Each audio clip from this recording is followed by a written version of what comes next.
ಹೌದು ಹೌದು ಎಲ್ಲ ಟಾರ್ಚ್ ಆನ್ ಮಾಡಿ ಫೋನಲ್ಲಿ. ಬೊಂಬೆ ಹೇಳುತ್ತೈತೆ ಮತ್ತೆ ಹೇಳುತ್ತೈತೆ ನೀನೇ ರಾಜಕುಮಾರ. ಅಷ್ಟೇನ ಫೋನ್ಸ್ಗಳು ಟಾರ್ಚ್ ಲೈಟಿಂಗ್ ಜೋರಾಗಿ ಆನ್ ಮಾಡಿ.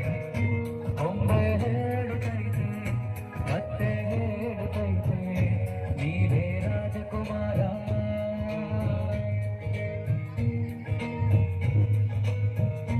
ಹೊಸ ಬೆಳಕು